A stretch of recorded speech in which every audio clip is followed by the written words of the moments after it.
Sini.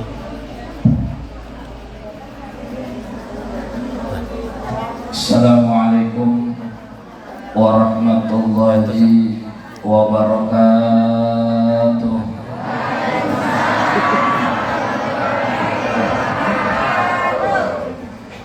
Alhamdulillah.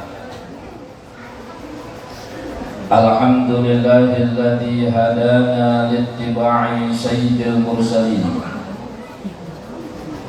wa ayyadana ila da'aimiddin wa yassarna iftiqa'a atharis salafis salihin wa ja'alana insyaallah minas salimin. Wassalatu wassalamu ala habibi rabbil alamin imamil mujahidin qa'idil ghurril muajjalin sayyidina Muhammadin wa ala alihi wa sahbihi wa junudihi wa ansarihi min yaumina hadha ila yaumiddin. Amma ba'du, faqala Allah ta'ala fi kitabihil karim, a'udzu billahi minasy syaithanir rajim. Wa ma arsalnaka illa rahmatan lil alamin. Wa qala aidan yarfa'illahu alladhina amanu minkum walladhina utul ilma darajat. Wa qala Rasulullah sallallahu alaihi wasallam man ahabbani kana ma'i fil jannah. Wa qala aidan innallaha yubghidu 'aliman innallaha yubghidu kulla 'alimin fid dunya wa jahilin bil akhirah. Wa qala Syekh Junaidi al-Baghdadi quddisa sirruh man hadara maulidar rasul wa 'azzama qadrahu faqad faza bil iman.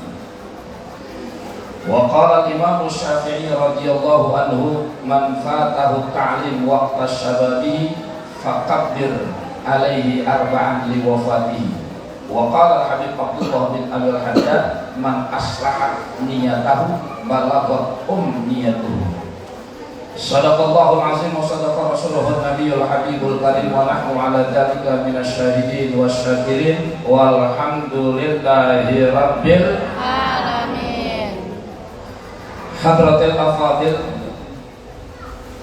Al-Mukarramun yang saya hormati, segenap para alim ulama, para muallimin, tuan-tuan guru, khusus yang sama-sama kita hormati dan insya Allah dimuliakan oleh Allah, pengasuh pondok pesantren Qurratul Ain Al-Mukarram wal Muhtaram,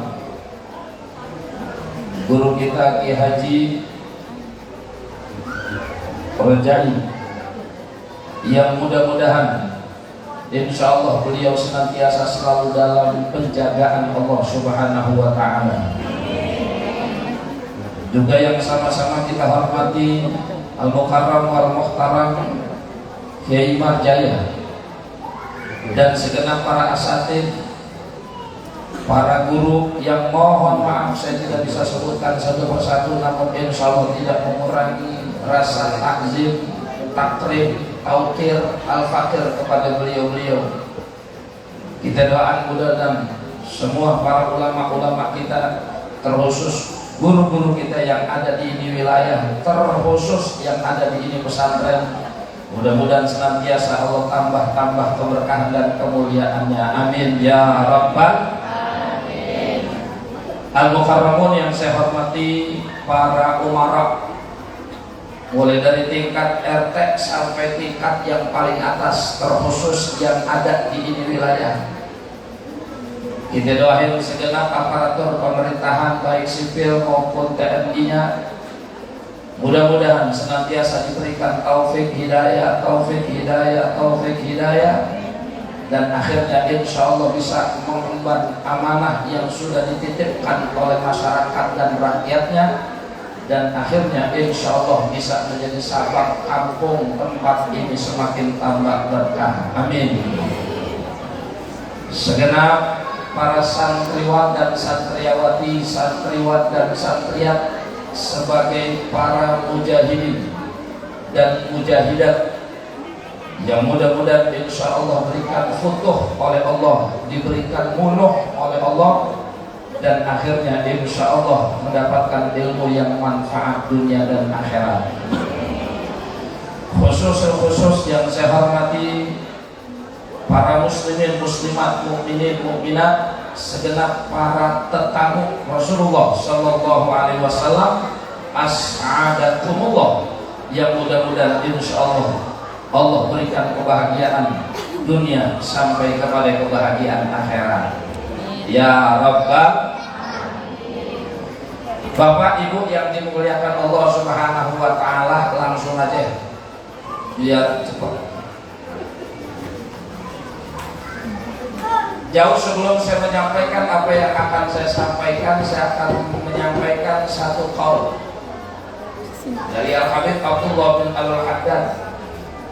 Di antara qaul beliau ada ungkapan idza soluhatil maqasid lam yahibil qasid. Idza apabila soluhat bagus, bener, cakep, al-maqasid tempat tujuannya, maka lam yahibil qasid, orang yang menujunya gak bakal sia-sia. Jadi dimanapun ada tempat yang bagus, tempat yang cakep, tempat yang ajib, tempat yang berkeramat, siapapun orang yang datang ke tempat tersebut nggak pernah ada kata sia-sia. Alhamdulillah. Termasuk ini hari kita datang ke pesantren, kita datang ke majelis, ke masjid, ke musola, kita datang dalam acara maulid yang kita yakini ini tempat acaranya tuh penuh dengan keramat, penuh dengan kemuliaan. Maka siapapun yang hadir di tempat ini tidak akan pernah ada kata sia-sianya, ada manfaat dan maslahatnya, zahiran wa batinan, ajilan wa ajilan, insya Allah. Cuman kalau kata Habib Abdullah bin Al-Haddad, ungkapan beliau sebelumnya yang tadi saya baca, man aslahat niyatahu balagot umniyatuhu. Cuma lempengin dulu niatnya. Jangan kata ini tempat masjid, musola, majelis taklim, tempat yang sumbernya keramat tadi, Mekah, Madinah, lo kan biang keramat ada di sana semua. Pergi haji, pergi umroh, biar kata tempatnya bagus, tapi kalau niatnya kurang rada lempeng, rusak. Betul Bu? Betul aja biar cepetnya. Jadi jangan kata di sini. Kita datang ke Mekah lagi, ke umrah lagi, haji, Madinah lagi. Kalau niatnya kurang rada rusak. Makanya kalau kata Habib Abdullah bin Al-Haddad, man aslahat niyatahu, siapa orang yang mau ngedangdanin niatnya, benerin niatnya, insya Allah apapun tujuannya Allah ijabah. Amin Bu. Ya Rabbal. Biar kata kelihatannya haji, biar kata kelihatannya ngaji. Kalau kata bahasa Rasulullah, kamin amalin yatasawwaru bi a'malid dunya fasarat bi a'malil akhirah bi husnil niyah. Berapa banyak perbuatan yang menggambarkan dunia, kelihatannya bukan ibadah, kelihatannya bukan sembahyang, kelihatannya bukan baca Quran, kelihatannya bukan lagi duha, lagi kerjaan dunia, ke kantor, ke pasar, nyupir, ngojek, yang perempuan, masak nasi, bikin kopi, ngelawan laki. Kan kerjaan dunia Pak. Cuma kalau kita keluar dari rumah niatnya cakep, lurus, bagus, bismillah, tawakkaltu, la haula wala quwwata illa billah. Ya Allah, saya keluar rumah ya Allah, pengen ke pasar, pengen ke kantor, pengen ke bulakan, pengen ke kebun, pengen usaha ya Allah, pengen cari nafkah buat anak istri di rumah, melakukan kewajiban, mencari ridho-Mu ya Allah. pasar jadi ibadah, ke kantor jadi ibadah, ngojek jadi ibadah, bikin nasi jadi ibadah, bikin kopi jadi ibadah, ngelomin laki ngomong. Alhamdulillah.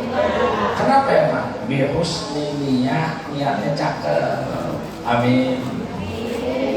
Tapi baik-baik. Rasulullah juga kata gitu, bilang yang salahnya. Wa kam min amalin yatasawwar bi amalil akhirah fasal bi amalid dunya bisu'in niyyah. Berada banyak perbuatan yang menggambarkan perbuatan akhirat. Kelihatannya lagi sembahyang, kelihatannya lagi sujud, kelihatannya lagi tadarusan. Nggak usah jauh-jauh, dah bunyiin diri gua aja. Kelihatannya lagi ceramah. Kan kelihatannya cakep tuh. Tapi tergantung niatnya.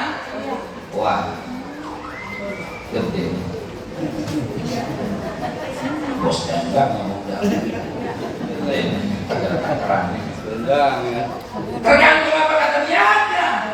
Biar kata baca Quran, biar kata ceramah lagi 7 tempat, kalau niatnya rusak, sasarat di amal di dunia. Jadi perbuatan dunia, akhlak kagak dapat, ridho Allah nggak dapat. Nah, untuk bilang ada niat. Insya Allah. Masuk ibu kemana aja lah, datang dulu dan kemana aja niatnya lurusin. Ini kan kadang-kadang brengsek. Enakan dulu dan di sono, dagingnya gede-gede. Lapang di sini begini doang. Senek ecek-ecek begini, terus asam, salak sepet, bulu banter. Begitu buka berkat, doa doangan panjang 7 meter baca semua. Tangan gua ketiga keceper. Begitu gua berkat, gua kira daging, banget banget. Enakan dulu di sono, dagingnya gede-gede mau. Nih, apa itu omongan dia nih? Jangan, nggak boleh. Boleh nggak kita cari berkat? Boleh, cuma ini kan tujuan utama. Insya Allah.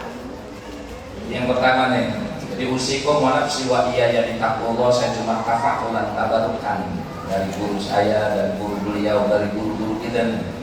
Al-Mukarram wal Muhtaram Kiai Haji Sukron Makmun, beliau kalau di mana-mana sebelum ramah ngirim pasangnya dulu, sampai santai itu apa pasangnya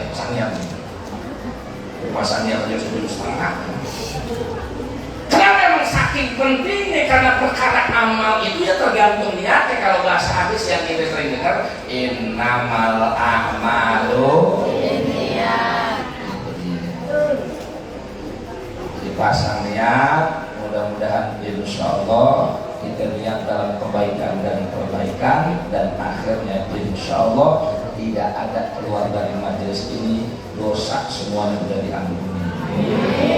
Ya Rabbal, semua urusan kita dimudahin, semua maksud dan hajat kita dikabulin. Jahil Nabiyul Mustafa wa Rasulil Warhabah. Ya Rabbal, dan juga termasuk bijai Syekhina Kiai Haji Ismail insya Allah. Anak ulama, guru itu pewaris Nabi insya.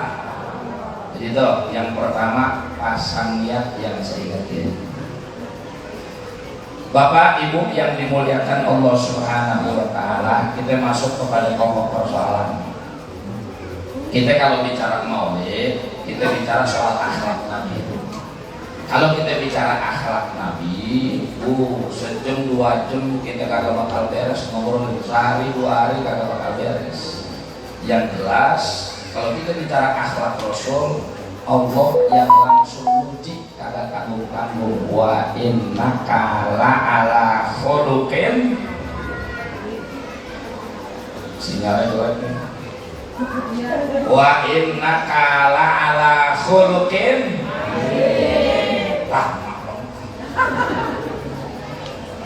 Jadi kalau bicara pujian, Allah yang langsung puji akhlak Nabi. Kalau kita bicara soal akhlak Nabi, meneladani Rasul, waduh, itu bagian yang paling utama. Cuma mohon maaf nih, kalau model kayak kita meneladani Rasul, nggak usah kita ada, saya dah. Kalau saya meneladani Rasul, kayaknya jauh banget, betul nggak? Ya kan?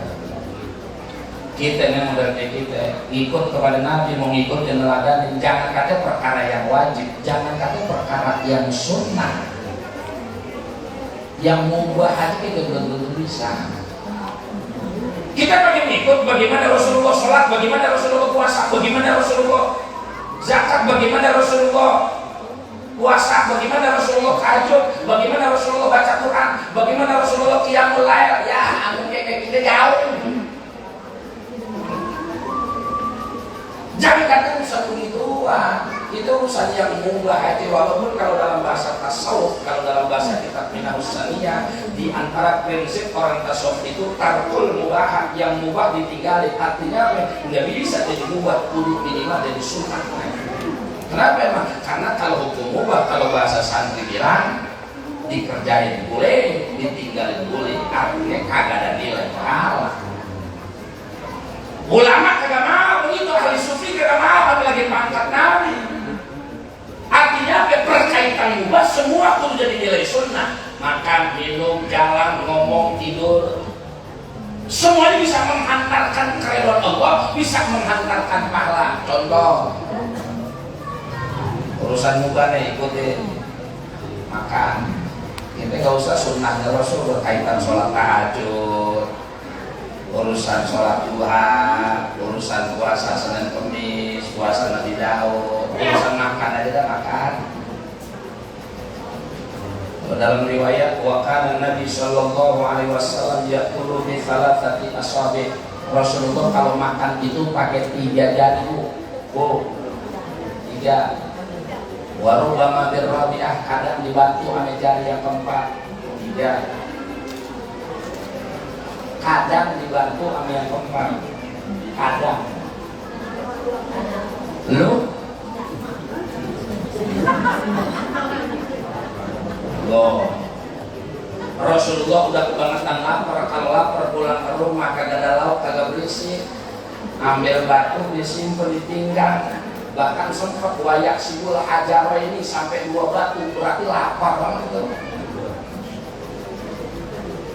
Keadaan diikuti itu lah. Kita orang laki pulang dari pasar, pulang dari kebun, pulang dari bulakan, pulang dari kantor, pulang kerja, begitu sampai ke rumah, lapar bro. Begitu ke dapur ada penjaringan, begitu diangkat zong. Tidak ada apa-apa.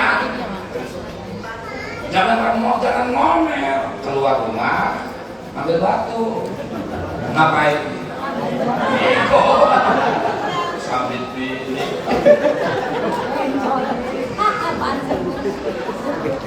Oh, susah. Gak bisa menerima kita. Kenapa? Karena beliau itu bukan orang sembarangan, basarun lakal basar, bukan orang sembarangan. Makanya pantas kemuliaan beliau gak ada yang bisa rubuhin. 1000 orang mau rubuhin ngehinain Rasulullah, tapi kemuliaan gak pernah bakal hilang. Kenapa? Karena Rasulullah dimuliakan oleh Zat yang maha mulia, yakni Allah Subhanahu. Bakal bisa. Maka di saat itulah kenapa akhirnya yang dulu kita tingkatkan kecintaan kita kepada Nabi Muhammad. Kalau dalam bahasa kitab Qaumut Tughyan, Syekh Zainuddin Al-Maribani menyatakan wahbub habibaka wa azzim qadrahu. Wahbub habibaka, cintailah olehmu akan nabimu, wa azzim, dan agungkanlah olehmu qadrahu, akan keagungan nabi. Itu kita Qaumut Tughyan kan kalau kata bahasa santri menerangin 77 cabang iman. Berarti iman yang ada dalam diri kita kudu ada tuh nomor 14 mencintai Nabi, nomor 15 mengagungkan kemuliaan Nabi Muhammad. Itu yang perlu kita tingkatin. Termasuk kalau kita mengundang, tujuannya apa? Meningkatkan kecintaan, mengagungkan kemuliaan Nabi. Kalau ada orang seberang sono kan kata doa, pokok diputarnya, ya moral lah. Wah ini mesti ngomong wah ngono bidah. Gak usah diladenin, norak. Gak usah pakai dalil. Kalau ada orang ngomong begitu bidah boleh. Gak usah diladenin, lu ngupil aja. Udah itu yang dapat, lo bilang begini, maaf bang, urusan saya masih banyak, lo ngomong aja mobil gua. Orang seberang sono yang bilang bid'ah bid'ah, nggak boleh tuh Nabi jangan dikultuskan, jangan didewakan Nabi. Siapa yang kagak emas? Kalau kita bicara mengkultuskan Nabi, memuliakan Nabi, itu bukan perintah siapa-siapa, langsung Allah Subhanahu. Sekarang jadi orang yang pada kagak demen sama mauludan, tapi alhamdulillah biar kata rombongan mereka kagak demen, cuma ngobrol pada di YouTube aja. Sekali kita pernah dengar tuh rombongan orang sana, kita mau sambil kagak kena, kita mau banting handphone saya baru. Dia ngomongannya di YouTube tuh rombongan sana, enak mau tidak dengar. Kalau ada pelancong orang gitu, terudahnya mukanya enak yang ngomong. Dikata kita kagak punya tuntunan, kan? Jika kita punya tatanan, semua yang ada di majelis maulid semua ada nilai ibadah, betul?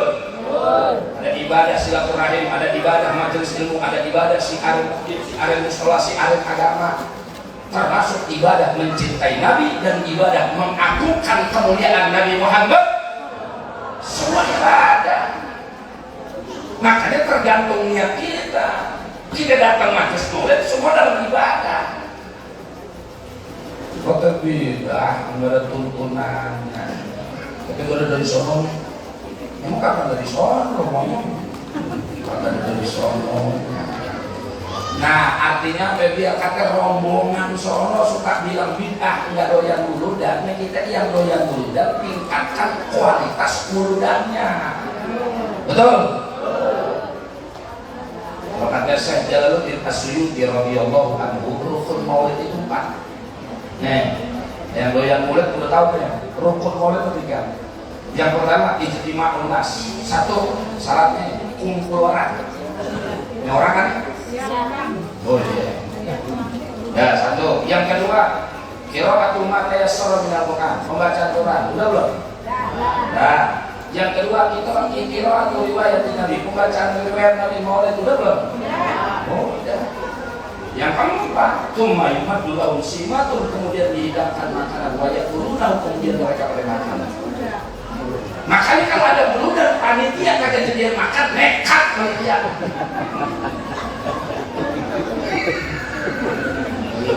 Makanya kita pantang pulang sebelum madang. Itu waktunya santri tuh, beriung-beriung. Kenapa yang makan salah satu rukun maulid kudu ada? Ceramah mah kagak ada, ceramah mah kagak ada, ceramah mah kagak ada. Kagak ada ceramah, makanya dulu zaman dulu nggak usah di kampung-kampung. Saya aslinya orang Tanah Abang, kada Tenzin. Saya masih kecil suka diajak bapak saya keliling kalau buludan. Mana-mana keliling suka diajak buludan. Waktu zaman 2 SD, 3 SD itu kalau datang buludan orang dulu kagak ada ceramah, paling yasinan, Qur'an, baca berjanji, doa, bongsang keluar. Udah segitu doang. Kagak ada ceramah kan. Artinya kalau kita bicara amplop, kudunya amplop yang paling gede, yang kori, ambil baca maulid. Mana kori? Mana kori?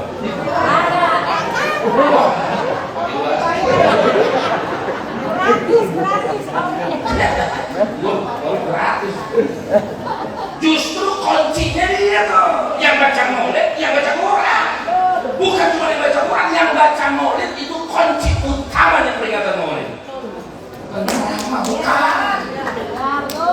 Betul. Ini kan orang-orang salah kaprah. Yuk udah maulid di sana. Bentar ah, belum ceramah lagi baca maulid. Ya mah bego. Datang baca maulid, datang. Kalau aku maksudnya ntar kalau udah ceramah ya habis mereka udah naik. Justru baca maulid makanya perlu sakral kalau baca maulid. Makanya kalau di pesantren saya kalau mauludan nih, itu kalau pesantren saya di awal-awal maulid itu malam Ahad Rabiul Awal, malam Ahad pertama saya bikin maulid. Begitu malam itu saya sering bilang ke panitia dan teman-teman, jangan lupa tulisin setiap tiap tenda pojokan mana di kepada bapak, kepada ibu, kepada bapak khususnya selama pembacaan maulid dilarang merokok, dilarang senderan, nggak boleh ada merokok, nggak boleh ada ngobrol, nggak boleh. Di saat pembacaan maulid nggak boleh ada makruhat, nggak boleh ada khilaful aula. Boleh. Semalam saya ceramah di daerah Gunung Kali, mulut udah asem banget semangat. Begitu masuk, lagi baca maulid belum masyarakat. Depan itu sudah ada kopi, entar dulu, yang maulid disuruh merokok, baik. Entar dulu, jangan itu sakral sih. Khilaful aula itu yang bertentangan dengan keutamaan. Contohnya bagaimana nih? Lagi makhluk yang saya lihat.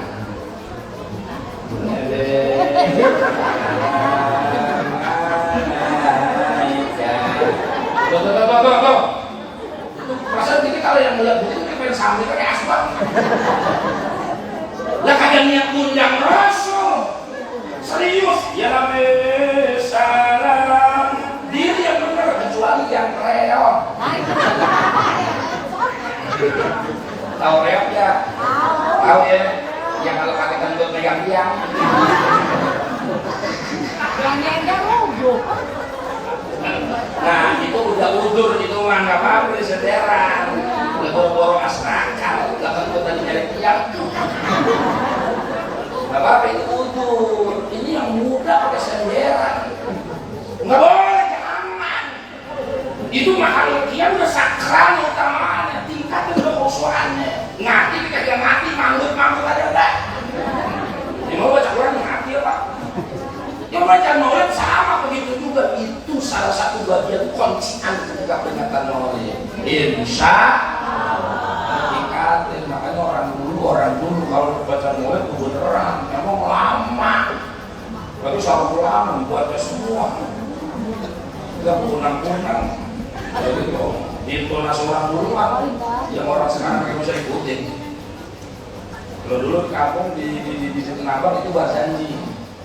Kalau di Depok tempat saya tinggal dulu itu Saraful Anam. Itu normal dibaca semua lama.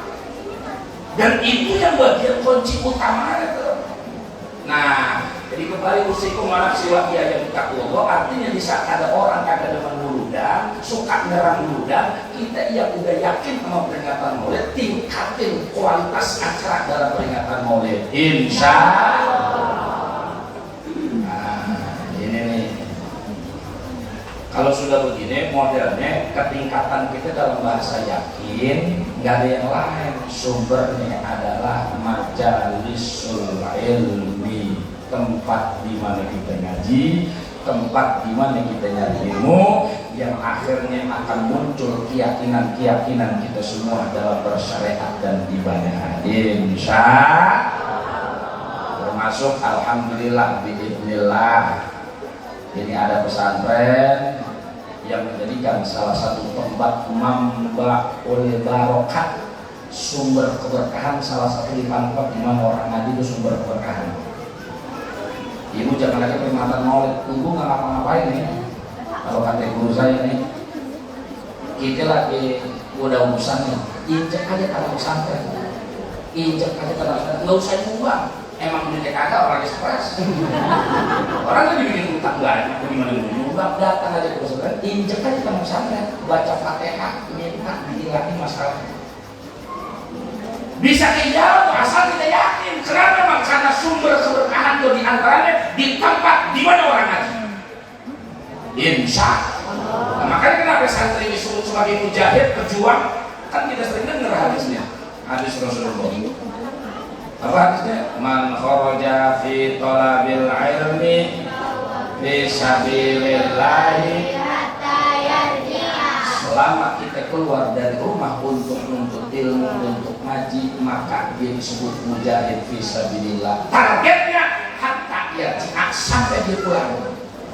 Makanya saya sering bilang sama santri, kalau yang meriang belum tapi yang belum tapi lemes banget, udah jam pulang mati kalau dia nggak mati. Mending mati banget, dia tercatat jadi mujahid. Amin Bu. Sama ibu juga bisa begitu Bu. Begitu pulang lagi ngaji, udah di masjid, jangan pulang-pulang. Artinya apa? Itu cuma ada pada santriin dan santriat. Subhanallah. Beruntung Bu kalau anaknya masih ngomong keberkahan makan di rumah, yaitu si bocah anak. Kalau udah anak mau masuk ke pondok, udah terus motivasi, doain, apa yang dibutuhin kasih. Terus nanti kadang-kadang kita ngomong begini ngabur juga, apa yang diminta rumahnya. Tapi tetap itu bagian yang harus kita jalani.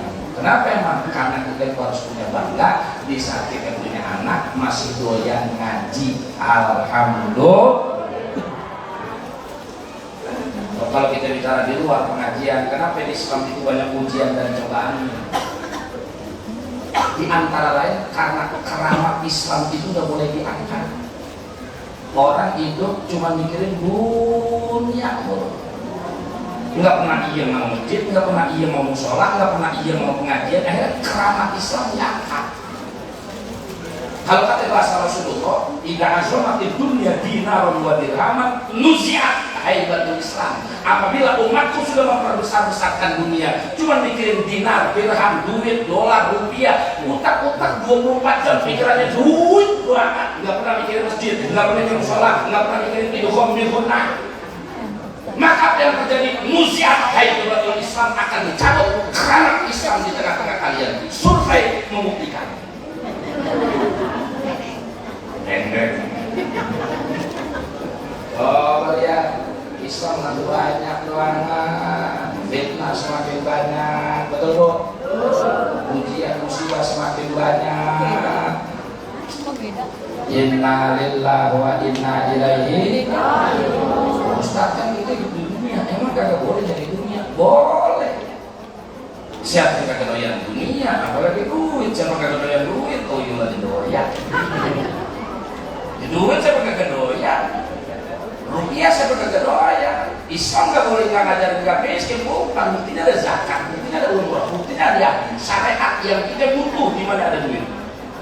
Tapi bukan bagian tujuan utama yang akhirnya kita melupakan bagian yang utama, paling utama. Kadang-kadang orang suka cara gitu, oh kita percaya kan juga ibadah. Buktinya Allah bilang wala tamsah nasibaka minad dunya. Wow, pakai dalil lagi. Jadi kata baca ayat dari awal dulu dong. Wa bataghi fima ataqallah darul akhirah. Tetap darul akhirah dulu yang kita pikirin. Cuman dunia jangan dilupain. Intinya mah sampai kita kerasukan dunia, akhirnya lupa urusan kita punya agama. Insya Allah. Jangan kata orang awam, kiai, ustaz. Kalau kata Syekh Sufyan Ats-Tsauri, al-alim tabibuddin, orang alim itu dokter agama. Ustaz, kiai, ajengan, gus, baik, itu dokternya agama. Kapan? Al-alim tabibuddin. Yang namanya orang alim itu dokternya agama. Kapan? Selama dia tidak kerasukan dunia. Wa idza jalaba dunya jalaba di nafsi. Kalau dia sudah kerasukan dunia, maka dikerasukan penyakit dalam dirinya. Wa idza jalaba di nafsi kaifa yutibu ghayrahu. Kalau dia sudah kemasukan penyakit dalam dirinya, bagaimana dia mau ngobatin orang? Dia jadi setan. Tapi bukan ustaz kagak yang duit, doyan. Makanya kalau kita anak mau mondokin anak dari pesantren sini nih, dia punya pikiran. Lah ustaz kada kerjanya kagak ada. Ustaz ketitipan anak, sibuk ngurusin anak ibu. Akhirnya sampai ustaz lupa nyari duit. Nah ibu yang sibuk ngurusin dunia, nitipin anak kemarin. Ustaz yang ngurusin ketitipan anak, akhirnya ngurusin anak ibu, akhirnya lupa sama urusan kerjaannya dunia. Mati dah. Jangan ganti orang.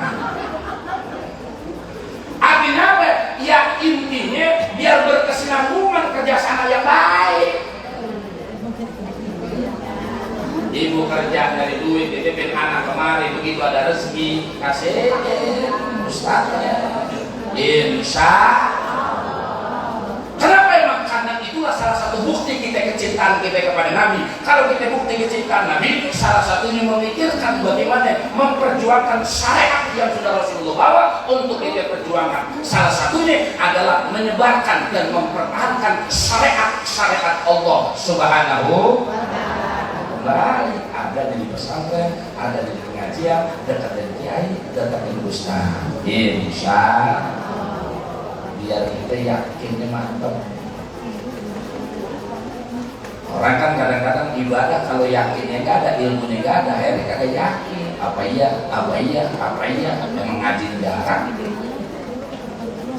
Padahal yakin itu pun dituntut sampai kepada hakul yakin, bukan ilmu yakin doang, bukan cuma ilmu yakin, hakul yakin. Ilmu yakin, hakul yakin, begini deh Bu, contohnya dulu. Ibu lihat kepulan asap tebal hitam dari jauh. Ibu bilang begini sama tetangga, ada kebakaran.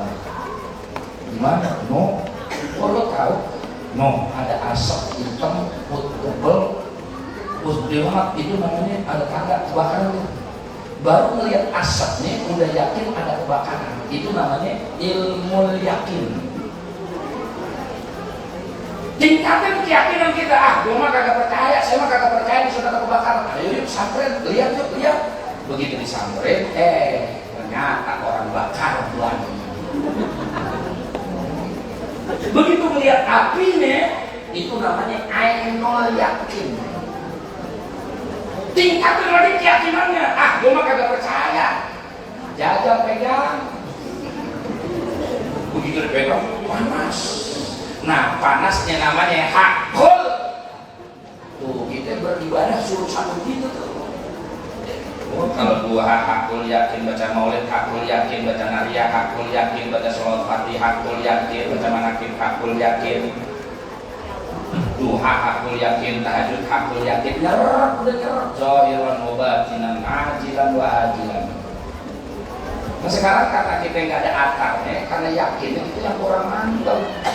Makanya kalau udah urusan yakin, hebatan orang dulu. Orang dulu biar kagak makan bangku sekolah, namanya agama loh. Yakinnya paling mantap-mantap. Sampai gurunya, memuliain gurunya. Cara orang dulu tuh beda. Kasih ngomong gurunya. Sekarang kan kagak semoga kita ngaji. Kalau dulu perasaan kalau kita ingat kenapa kita ngaji, itu semua juga kalau ini guru datang takut gurunya gua yang datang. Sekarang Ustadz udah datang, murid belum kan brengsek.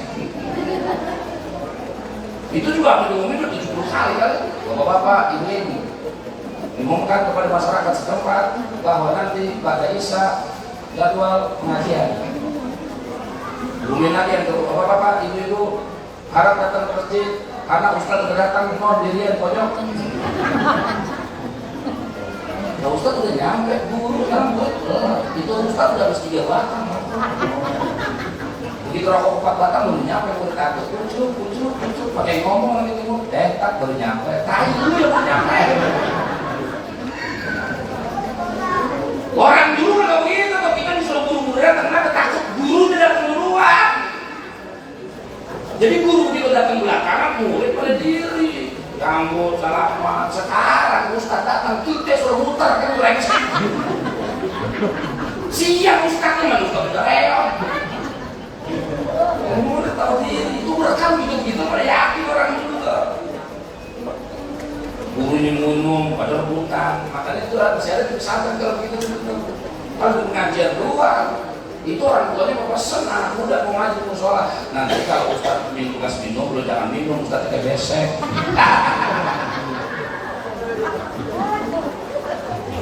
Artinya kita kalau sudah bicara yakin, semua dalam hal kudu yakin, dan itu ada di pengajian kita bisa tambah yakin.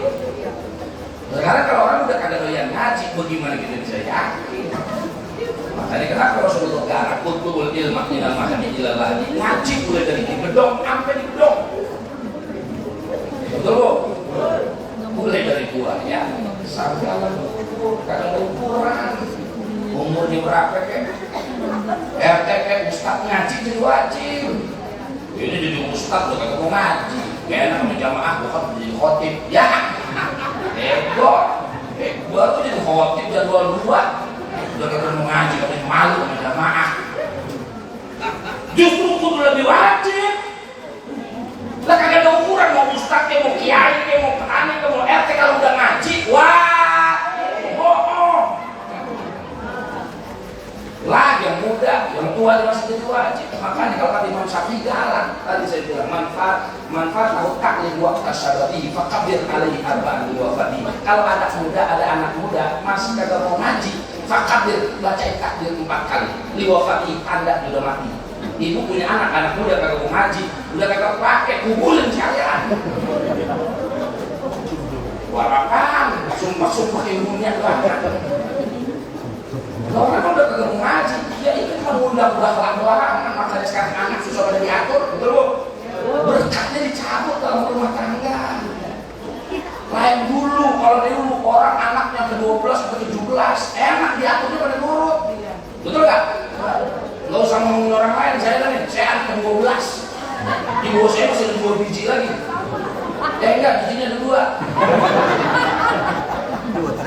Yang ngatur perempuan, yang ngatur lagi. Di bawah saya masih ada 2 orang lagi. Saya anak ke-12. Tapi itu bukan cuma itu, ya insya Allah ada manfaatnya. Dan kita pada nurut, makhluk ke orang tua. Sekarang coba, anak 4 kata udah sumpah. Banyak banget anak orang berapa? 4, saya 4 tidak banyak. Orang dulu tuh, hebat orang dulu. Dia kata 12, pada nurut. Sekarang udah ada anak 2, masa susah sama diaturnya. Kalau kita zaman dulu gak usah, saya ingat ya, orang tua saya bawa saya bungis banget, urusan sembahyang, urusan ngaji bungis, galak. Kita jangan kata di mobil, di pelontok ini udah takut. Betul gak? Bahelak ya Pak. Di pelontok ini udah takut. Sekarang coba ibu pelontokin anak itu yang nakal. Kalau perlu biji mata ibu ketumpah lagi. Nggak usah dipelontotin. Anak sekarang diomelin aja pakai nyawa. Betul gak? Anak sekarang diomelin aja pakai nyawa. Enak apa mak? Enak apa mak? Pakai timpuk. Tuh anak sekarang tuh. Bukan cuma anak di luar, termasuk anak santri. Anak santri sekarang ya lebih susah santri akhir zaman. Perasaan dulu. Ada bahasa kayak curhat. Dulu perasaan makan makuzot 5, 4, 6 cepat sebentar. Sekarang kalau pesantren bukan makuzot kaul. Pokoknya santri setahun mesti apal kaul tuh 50 kaul. Kaul lama, kaul sya'anu, kaul imam anu, kaul sya'anu. Itu perlu apal. Sekarang mungkin susah. Kalau susah tahu santri akhir zaman itu santri itu susah. Emang kemarin rata-rata yang dimasukin ke pesantren itu kebanyakan, nggak semua sih, kebanyakan yang rongsokan. Bandel masukin pesantren, masukin pesantren glamor. Tahu sih, lu susah dia tuh masukin pesantren, masukin pesantren. Ustaz kerja bakti. Gimana enak di rumah, yang glamor kita belum pesantren, kita yang capek. Dua gitu udah tanggal 32 kita dan bayaran. Inna lillahi wa inna ilaihi raji'un. Beda sekarang karena memang berkatnya orang dulu masih banyak. Sekarang karena sekarang masya Allah soleh waktu TPA banget. SMP dikit aja mulai kentil ganjel berat udah asli. Susah banget diatur.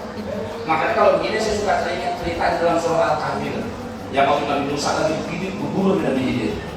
Kan ada kejadian ajib tuh dia.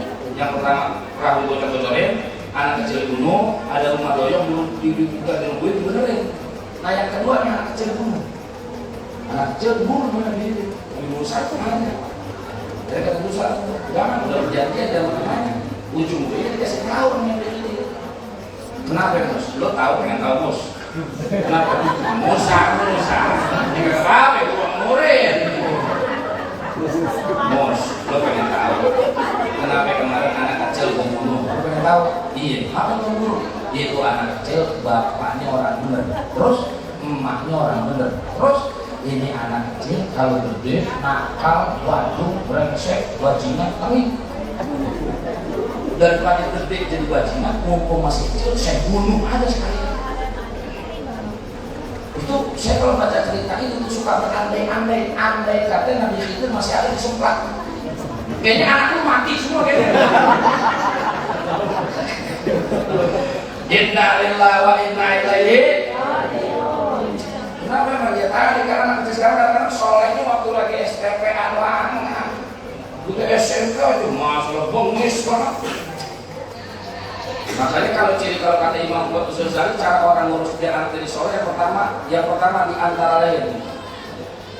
Yang pertama, ayat ja'ala walidahu qudwatan li waladi. Hendaklah bapak orang tua jadi figur buat anaknya. Yang pertama tuh. Anak mau ke masjid, bapaknya ke masjid. Anaknya baca Quran, bapaknya baca Quran. Jangan ngomongnya doang bulat tapi hijau. Masjid, bapaknya main karambol. Ya kagak didengerin. Jadi kuduah contoh. Lah buntut bagaimana pala ke kanan, buntut ke kanan. Anak bagaimana dua-duanya.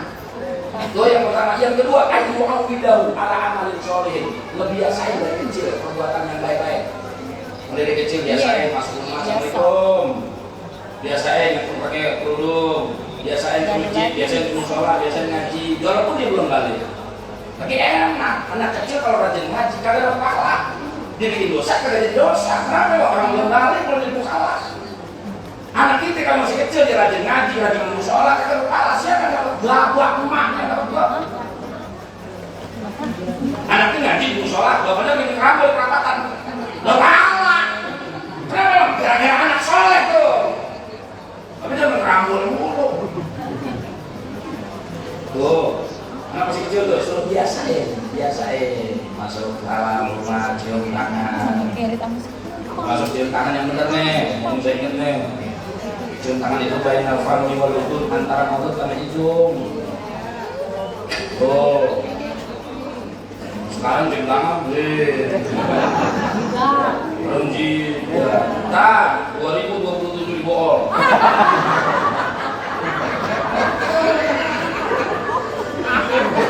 Enak banget jawabannya katanya. Kok cinta itu TV kata. Ya TV mah itu hiburan.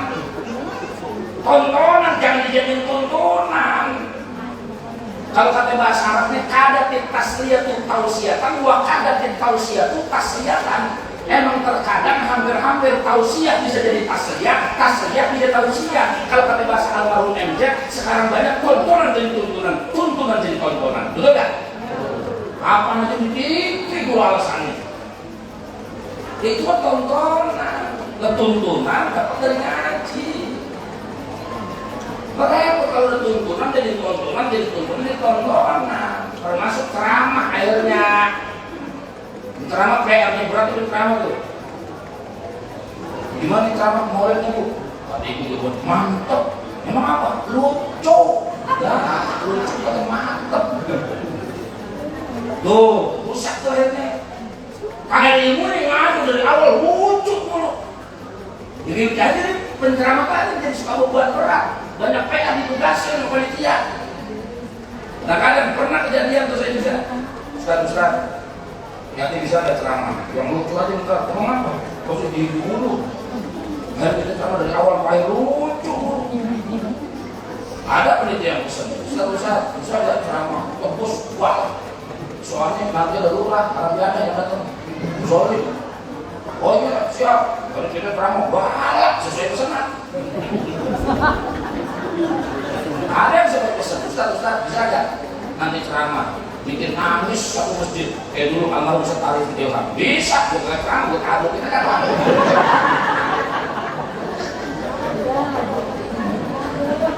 Nah itu kadang-kadang masyarakat sekarang begitu tuh, jangan kalau tuntunan jelas jadiin tontonan itu numpang lewat jadiin tontonan. Nah ini tuh penyakit sekarang tuh. Bapak ibu yang dimuliakan Allah Subhanahu wa taala, cukup dah udah jam 11. Belum makan 2 jam. Udah ya. Jadi usiku mana siwa iya yang ditakwa. Intinya yang saya mau ambil kembali kepada ungkapan dalam bahasa kitab Jawhar Tauhid ada ungkapan begini. Al-muta'alliqu yatasarrafu bi syarafil muta'allaq. Tuh. Orang bisa mulia Bagaimana kalau sandarannya mulia? Itu intinya. Itu. Kita pengen jadi orang mulia, betul bu? Kita pengen jadi orang mulia. Sandarkan diri kita kepada perkara yang mulia.